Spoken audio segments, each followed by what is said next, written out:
Hi, I'm James Taylor. And I'm Alison Burns. And together we are the Ethical Futurists. Now, you're listening to the Ethical Futurists podcast, where we dive into the world of sustainability, ethics, and why these ideas today are more important than ever before. Now, join us as we engage with leading thinkers, with business leaders, with academics, with entrepreneurs, with investors, and change makers to uncover the latest ideas shaping a more ethical and sustainable future. We're going to be covering a lot of different things in this podcast as well. We are indeed. From sustainability, innovation to future trends and ESG.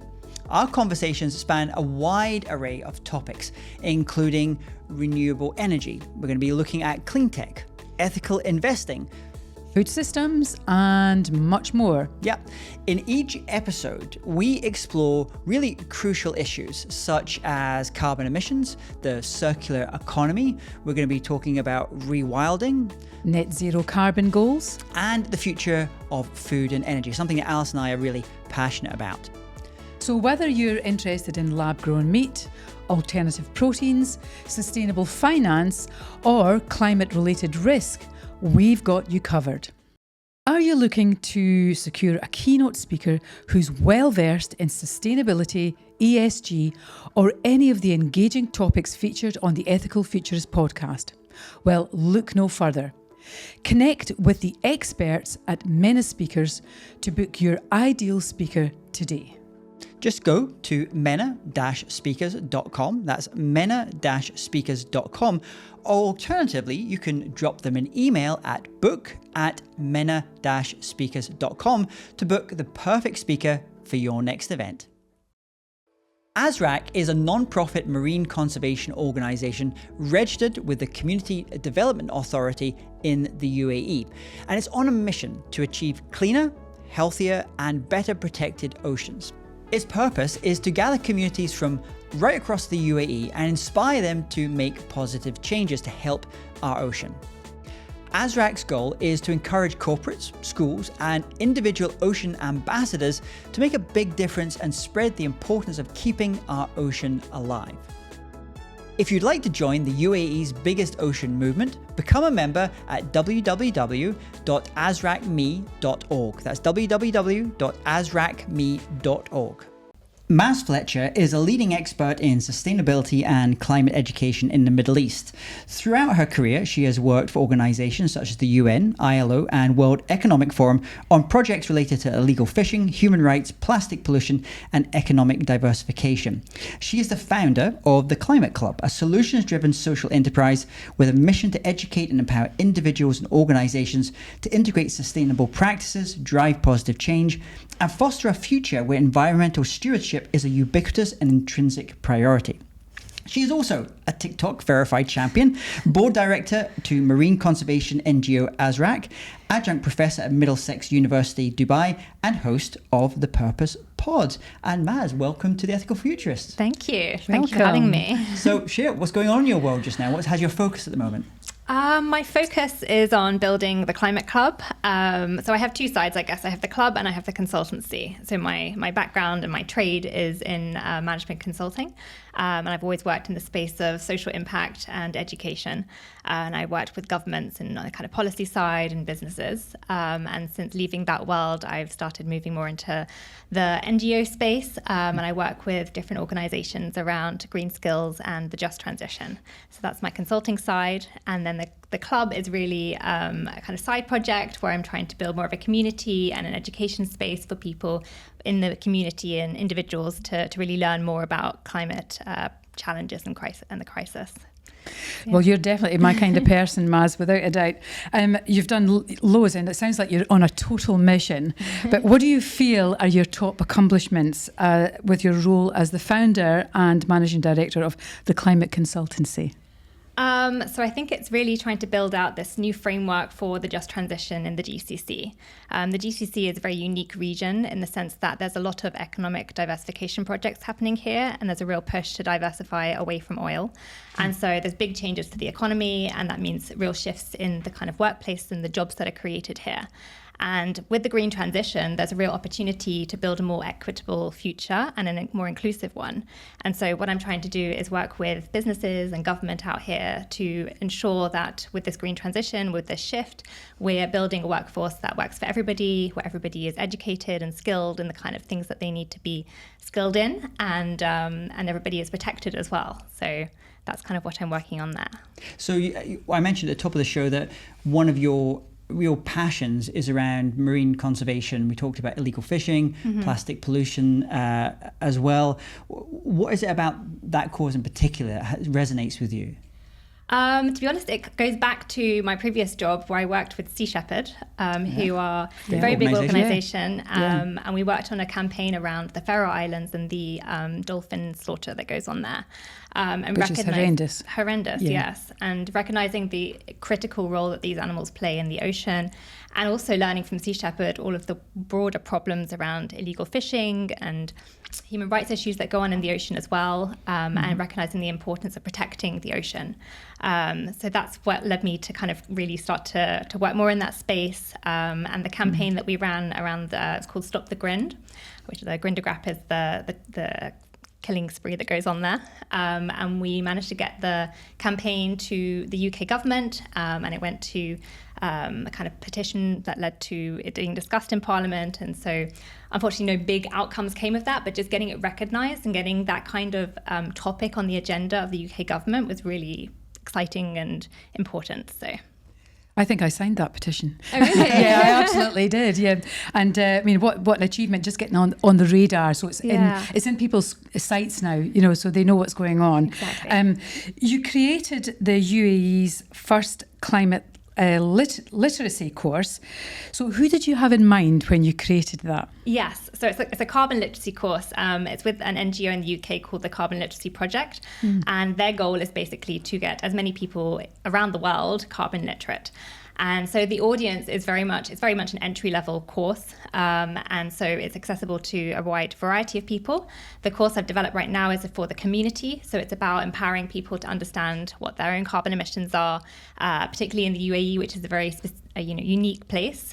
We don't always have kind of clarity on the impact of our actions, and so helping them to understand how to make changes in this country that can help to reduce carbon emissions, but also just have an impact on climate change more generally.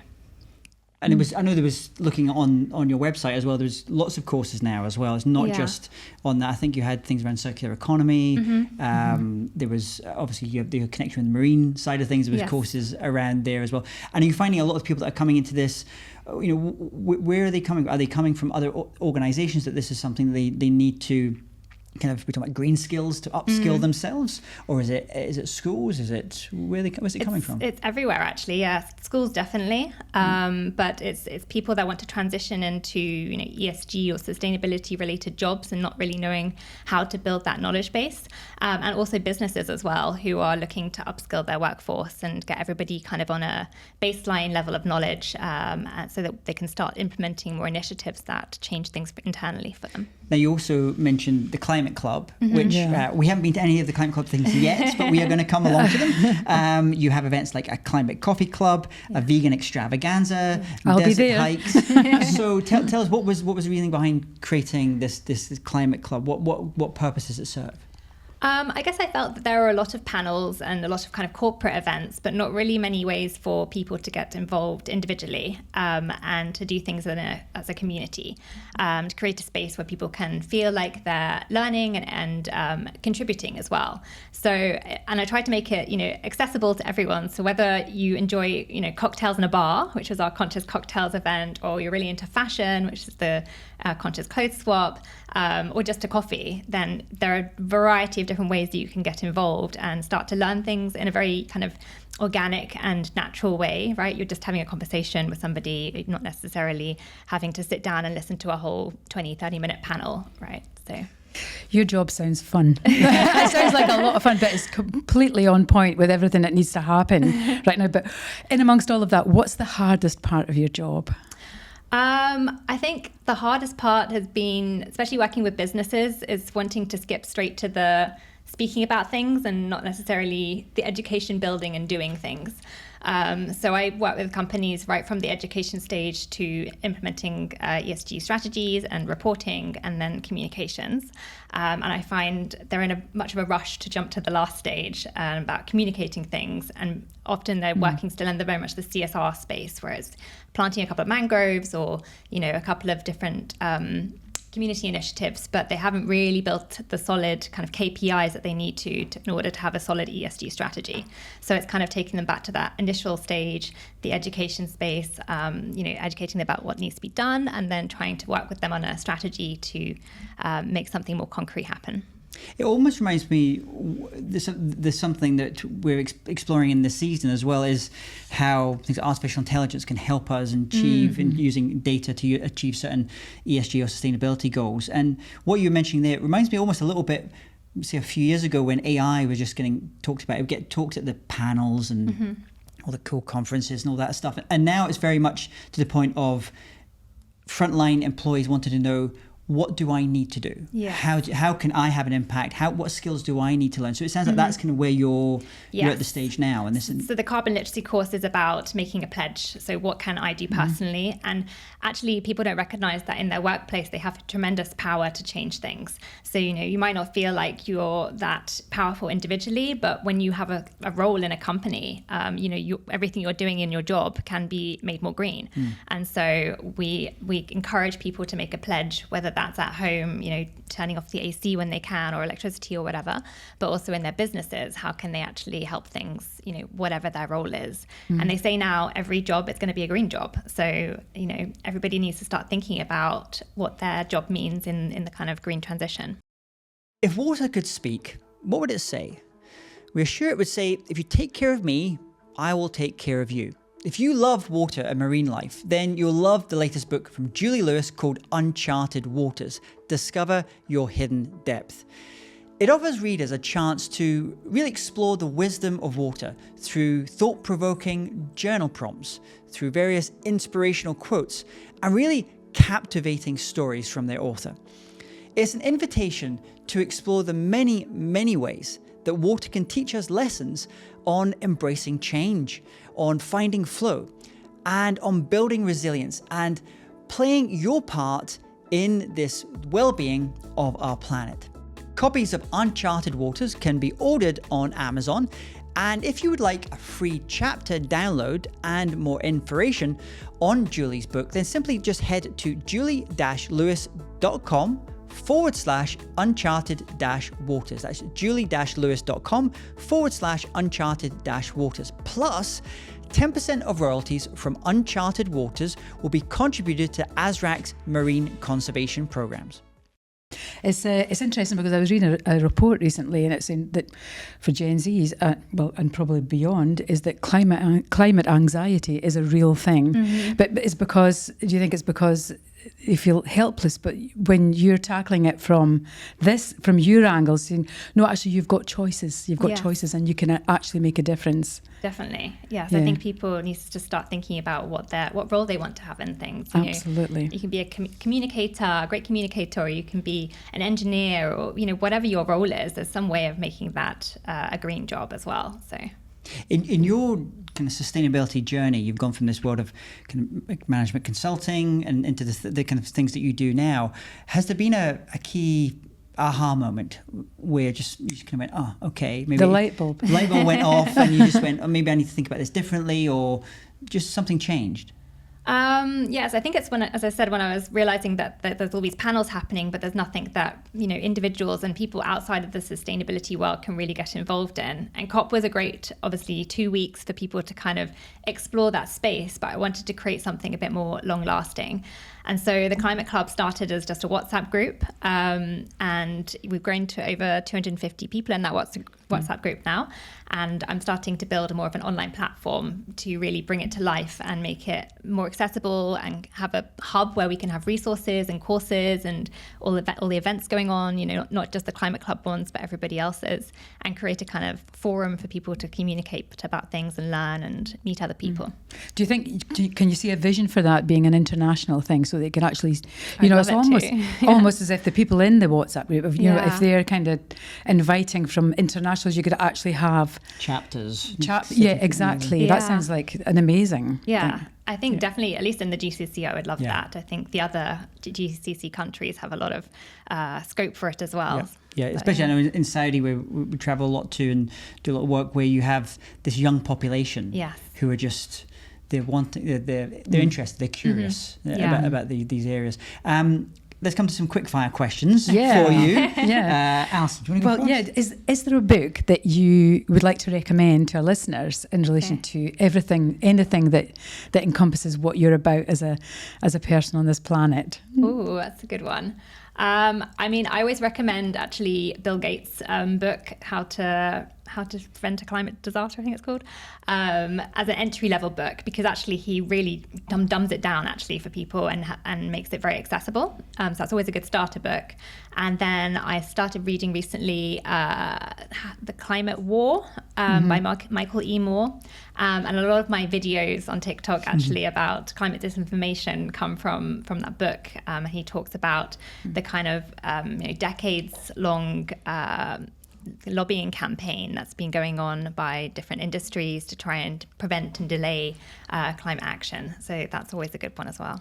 Yeah, it's there's people that have been in this kind of climate war. I guess it battled for a little while. I think yesterday there was a famous a case that just came through, I think in Switzerland, where these older group of women were able to actually get, I think it was the first case in the European Court of Human Rights, where they actually got change happening. We'll put links to all these things we're talking to as well. What's your perspective on that? I think it's great that there's different people getting involved in this. So that was specifically about menopausal women, right? But I even read something the other day about babies being really impacted by climate change. There are so many vulnerable populations and they need to have a voice.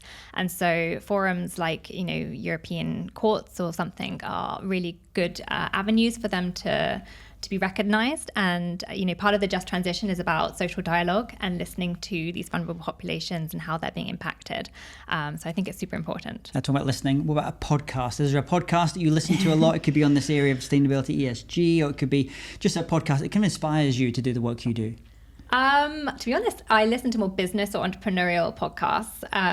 The classic one is obviously Stephen Bartlett. I love his, because I just like hearing about thought leaders and how they communicate. I think it's really important to communicate impactfully about what you do.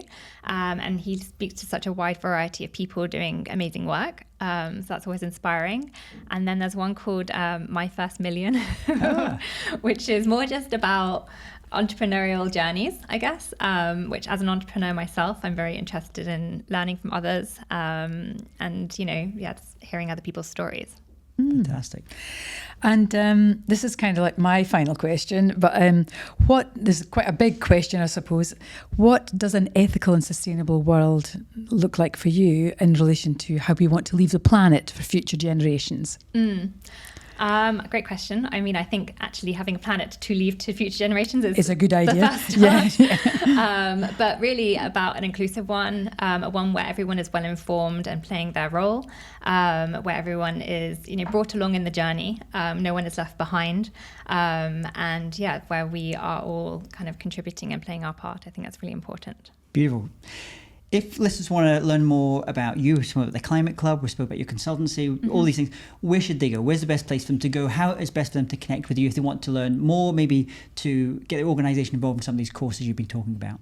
They can follow me on LinkedIn. It's a good place to start, or my TikTok and Instagram accounts. I'll be there. So we have the Climate Club and then that Climate Chick, which is my kind of climate-related profile. So you can find that online as well. Great. We'll put all the links here. If people are listening to it just now, we'll have all those links on the show notes at theethicalfuturist.com. Marian Fletcher, thank you so much for being a guest on The Ethical Futurists. Yeah, what a joy. Perfect. Thank you. Thank you very much. If you're considering making sustainability or ESG one of the themes for your next conference, your event, or perhaps a company retreat, then why not invite Alison and myself to be your keynote speakers or event MCs? We have delivered really inspiring co-keynote programs for some of the world's largest organizations from all different kinds of industries. Now, the Ethical Futurist keynote will take your audience on a journey to discover how the world's most ethical and sustainable companies are really innovating in their industries. So if you'd like to learn more about booking Alison and I as the Ethical Futurists for your next event, then simply head to theethicalfuturists.com/speaking. That's theethicalfuturists.com/speaking to schedule a call to discuss with us your next event. We're delighted that you listened to this podcast, and we'd really thank you if you could just take a moment now to subscribe to this podcast on your favorite podcast platform. Also, while you're there, why not give us a 5-star rating and leave us a review? It would really mean a lot to Alison and I. So from me, James Taylor. And me, Alison Burns. Thanks for listening to the Ethical Futurist podcast.